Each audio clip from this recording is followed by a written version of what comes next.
So, well, good evening, Andrew. Since it's just you, I think we can sort of keep this very formal, and I'll let you sort of drive how you want to do this. I know you were at the I'm going to quick share my screen here a second. I know you were at the MPO meeting, so you already saw the presentation that we were intending to give tonight. But let me just get that open a second.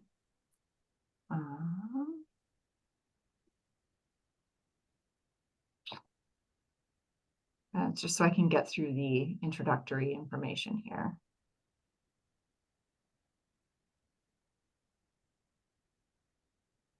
Oh, all right, hang on.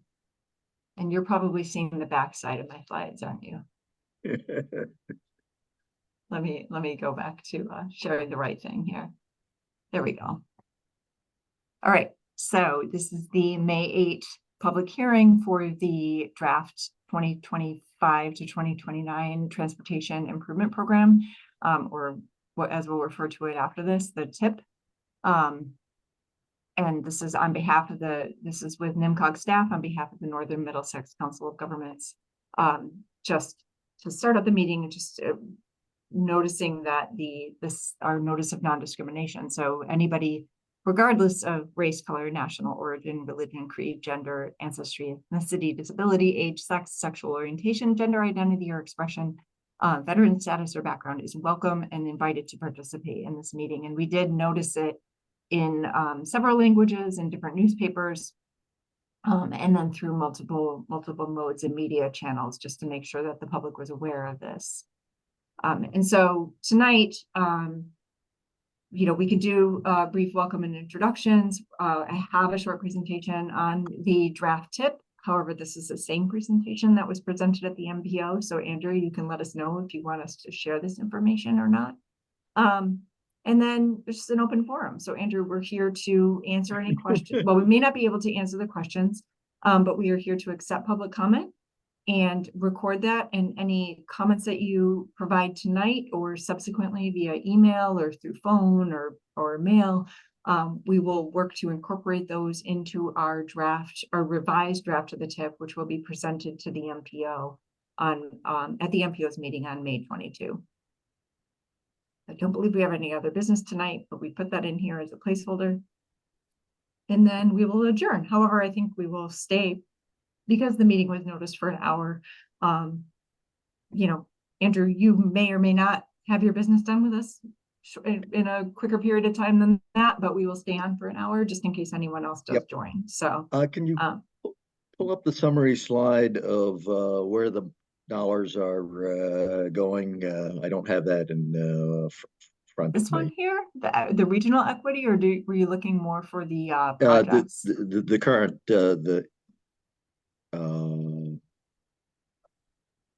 hang on, I'm getting there. So that's this one here, the program. Yeah. Did you also want to see the one with the state projects included, this one, or do you want to just see the local? I've got just a couple of overall comments, and they are more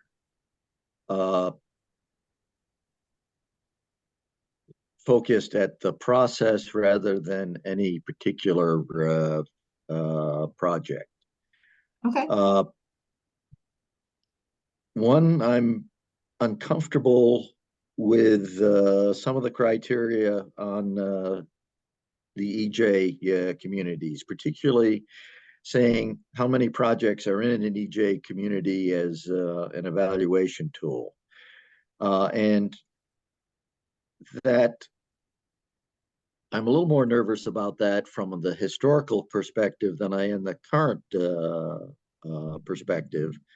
But historically, there's been significant damage to EJ communities by having that done. So I thus become very uncomfortable with that criteria.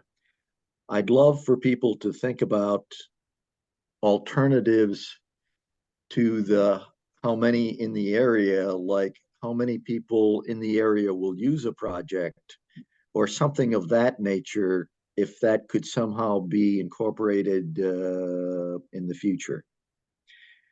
And then I'm also very uncomfortable with, when I look at this, the suburban bias that creeps in because of the way that the suburbs have, a small suburb has the same right to put in a project and get it start moving through the UPWP and up to the tip as the larger cities. And again, I'm trying to think, is what is a better way of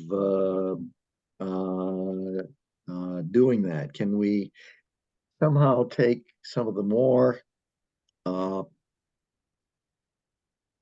modern techniques like the streetlight data and some things like that to get a sense of who will be using a project and what the impact on the network is, rather than just where it is geographically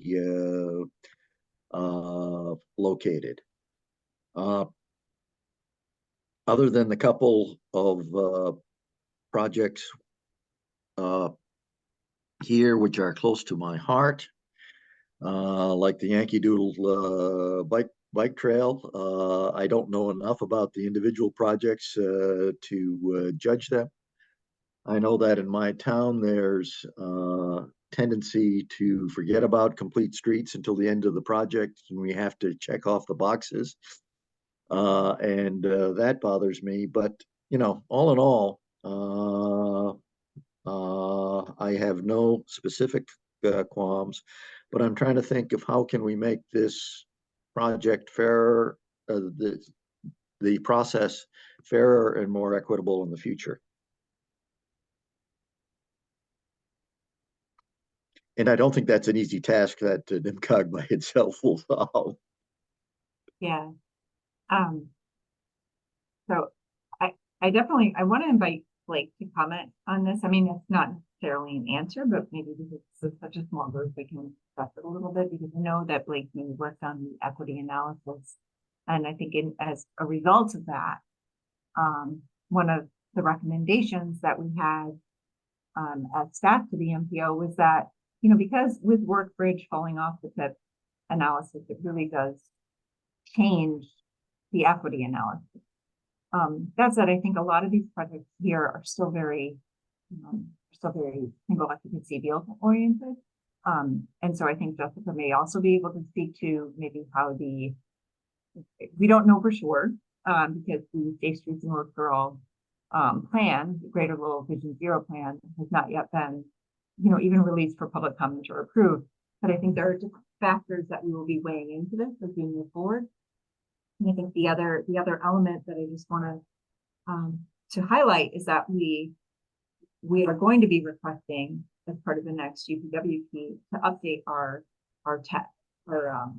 transportation evaluation criteria, because currently our tech reflects our prior LRTP, or long range transportation plan, and we want to see that reflecting or being more aligned with what the goals of our current LRTP are. And that may, for future projects and future outreach to communities as part of those projects, things like an updated tech and incorporating our high risk network and higher injury network, and then, knowing what we know now about the equity analysis, kind of incorporating all of those things into the future. I believe we are hopeful that we'll start to see greater equity in for EJ communities as part of future projects. But I don't know, Blake or Jessica, if you have anything you want to add to that. Yes, first of all, you can hear me all right, okay? Is that Yes. all right. Yeah, Andrew, first of all, I really appreciate your feedback on this, because I've put some thought into some of these topics and began some work on these topics in our most recent revision of our Title VI plan.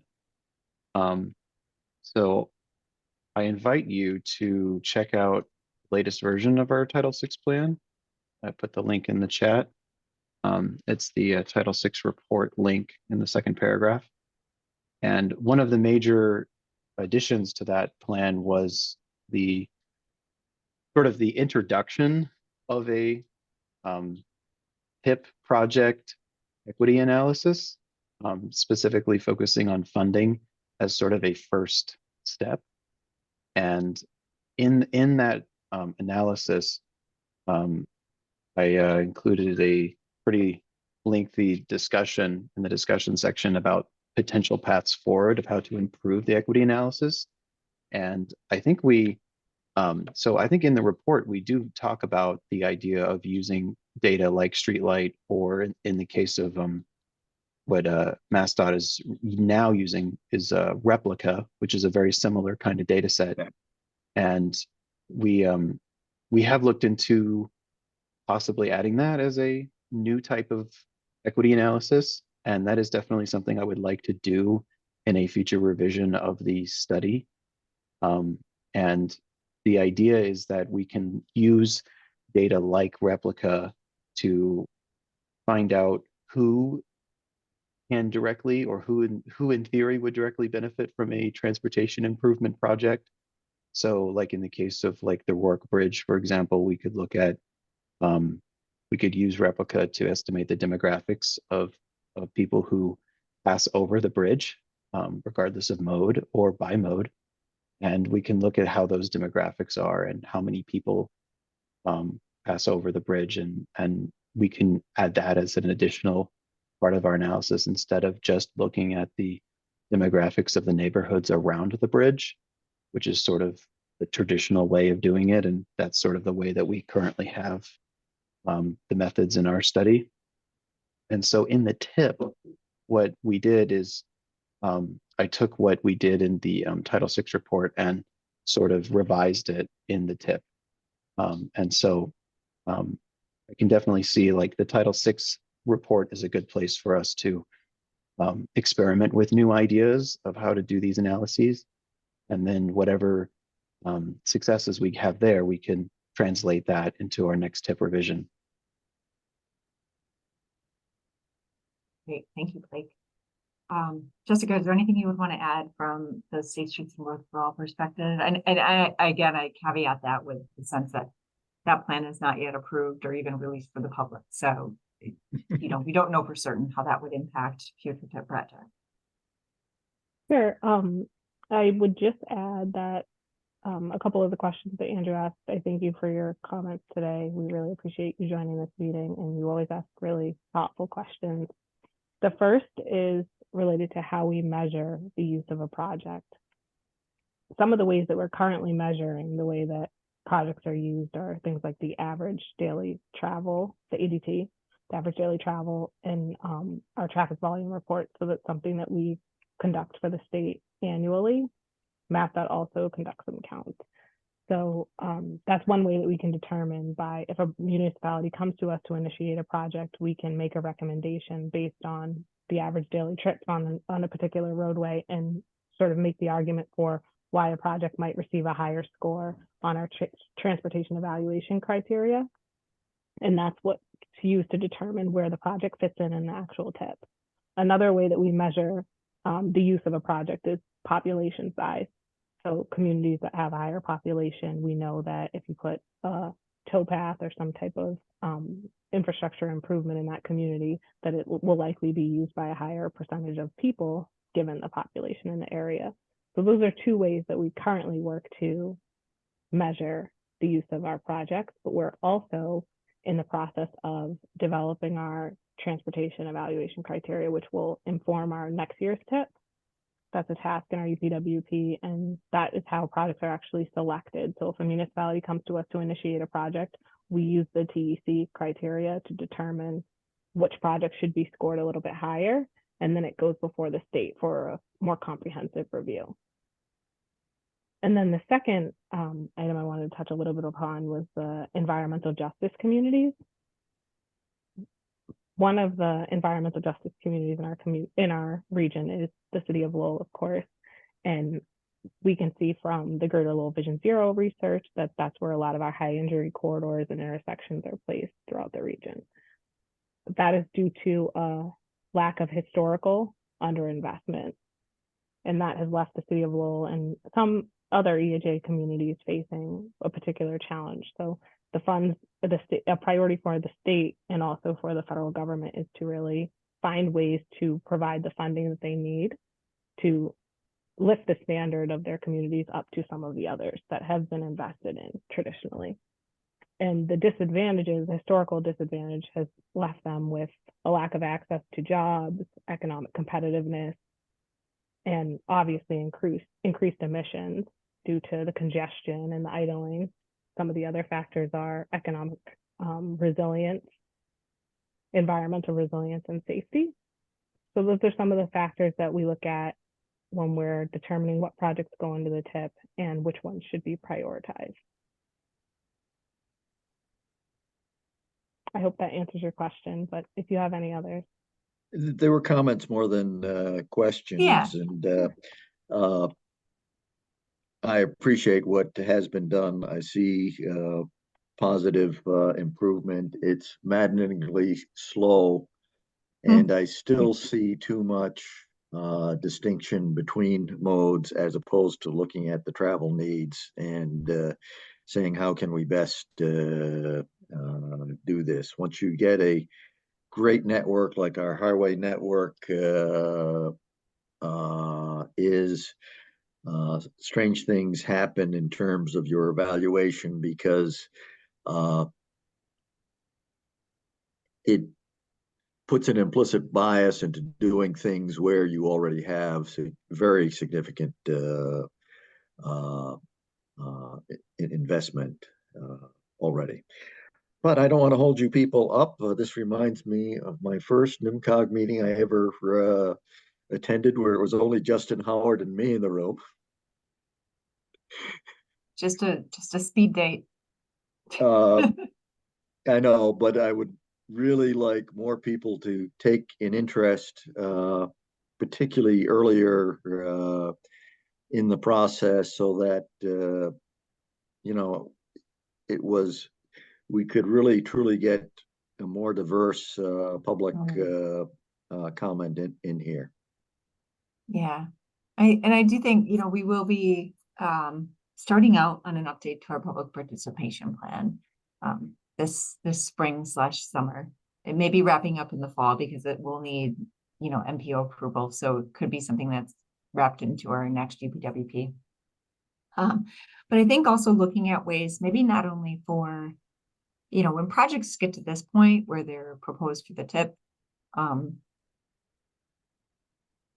it's harder to change, right? And I think what we're trying to do as well is seek ways of engaging with our communities to encourage people to get things TIP ready earlier and more often, and including communities that aren't really reflected on the TIP very often, and they're sort of lacking that regional equity, and then also incorporating more projects that are really highly prioritizing multimodal transportation or other values that are prioritized in Vision 2050. And so that's just going to take, again, I agree with you. It is maddeningly slow. This is sort of a bureaucratic process that's following federal guidelines, and it's also like it also requires a lot of work from our communities and funding from our communities to get these things ready. So I think we're trying to orient ourselves to help our communities as much as possible to identify projects that are going to most directly impact those who are currently most negatively impacted by the system, because I think we want to reverse those trends. So it's not that kind of work is not a quick fix, but I think we are committed to it. I think it's part of our Envision 2050 plan. And I think we'll start to see that also incorporated into our new tech, our public participation plan, and the way that we're engaging with staff and residents and communities across the region. So I'm with you. It's especially transportation. It's like it's a long haul, right? I wish it could move faster. And I think wherever we can kind of help to have things move faster, we will seek to do so. But overall, I just want to thank you again for your comments. It's always great to hear from you. You're welcome. Yeah. anything else you wanna add while we're here? I can, I've got one or two questions, but they aren't related to the tip, so I think the formal meeting can be ended. right, I think we can, I'm gonna stop my share here. I think we kind of need to keep this on record, but I think we could maybe just a push pause on whatever's gonna go in the minutes. As of this point, in case anybody else does show up for this public comment period. I don't want to just I don't want to make you wait until 5:31 or sorry 6:31.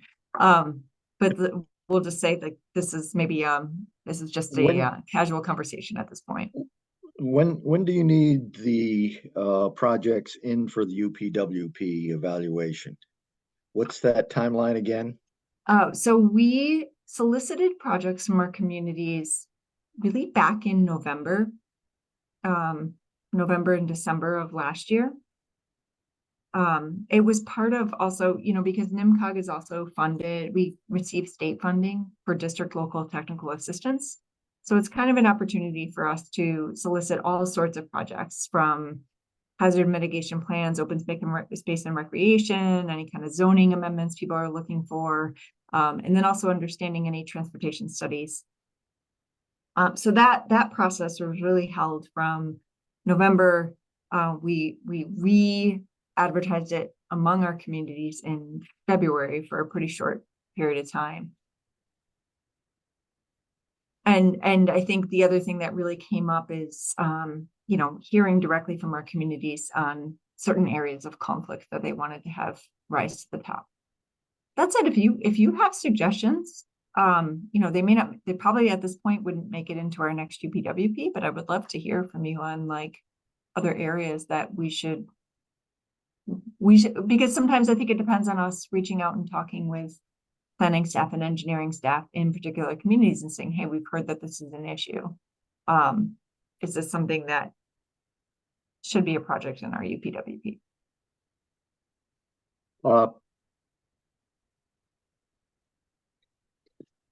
On that annual cycle, you start looking for projects in the December, January frame.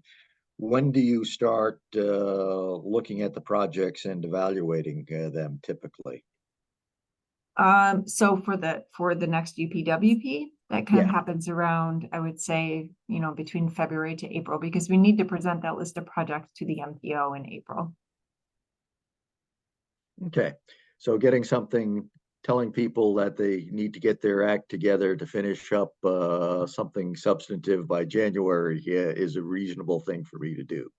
Mm-hmm. Yeah. Okay. That's very helpful. Thank you very much for your time. I think I will leave. Good luck. Hope somebody else shows up to the party. And we'll talk to you soon. Bye now. All right. Thank you, Andrew. Good to see you. Thank you.